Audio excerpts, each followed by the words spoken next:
Hi, um, welcome to my little video log.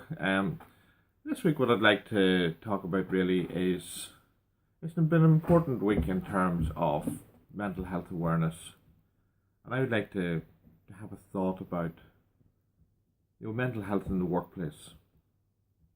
I think that's a very important topic, and I'm not looking at what employees should do in order to protect and look after their own mental health. What I'm thinking about is what the employer should do in order to promote mental well-being and to protect mental well-being in the workplace. Um, and the reason for me taking this approach, it harks back to my own experience. I'm thinking back to a 6.5 year period in my life. Um, when I worked in a team where mental health for all team members really was a big issue. This organisation had 3,000 employees. It wasn't a small organisation. It had every policy under the sun. It had all the well-being and family-friendly policies that you could ever hope to come across. This organisation at that side of it tied down. There was no question about on paper, did it do enough to protect and promote well-being among employees? And the answer was yes, on paper it did. However, it also turned a blind eye to managerial behaviour. And I'm thinking back to my own team, the team I worked in. It was quite a large team, a learning and development team, and even when members of that team sought support, this request was ignored, and the reason behind it was questioned. And why was that?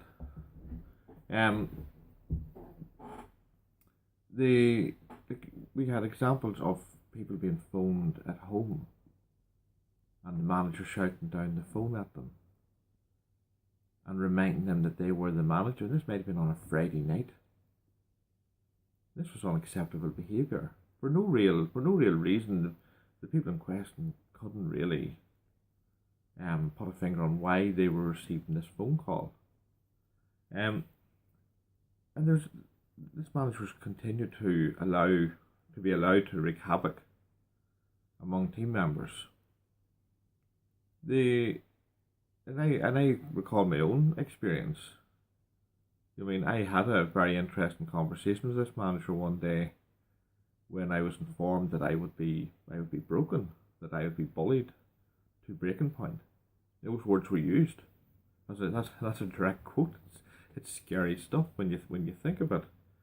And I experienced things even to the extent where our child has significant allergies, and she took full anaphylactic shock at one stage, and she's 3 years old at the time, and we almost lost her.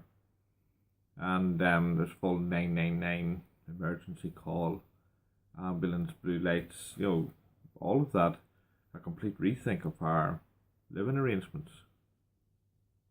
And we spent a couple of days in hospital. Now, I try to make use of the domestic stress policy where I could, get a little bit of time to rethink things and time against the time we spent in hospital.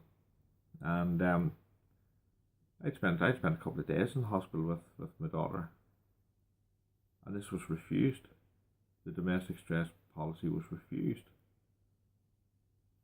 But a colleague was able to get the full use of it.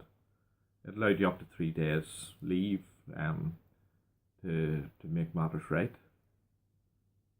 But a colleague was able to use the full 3 days and get full benefit of the policy for leaving a tap running in the house and bringing a ceiling down. Well, that's okay, that's fine, that's what's there for as well.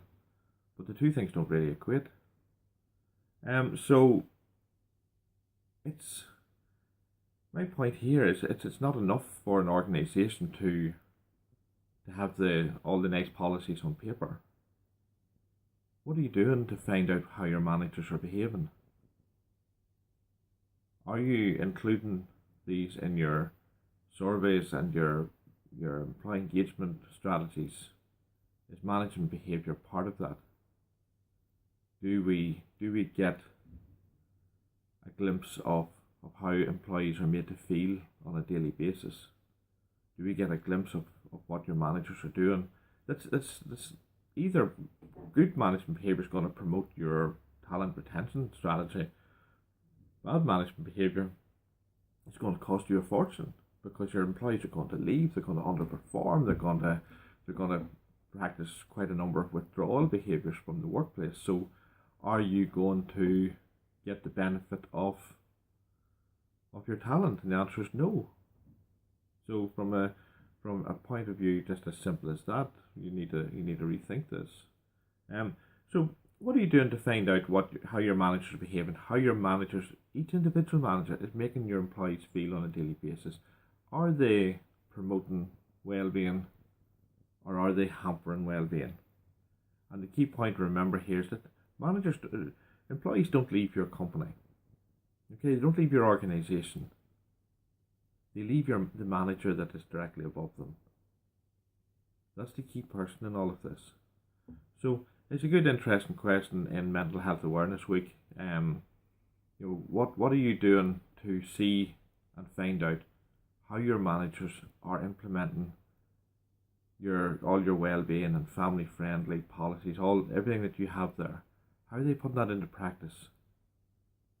And what are you doing to promote it? Okay, thank you very much, and thank you for listening.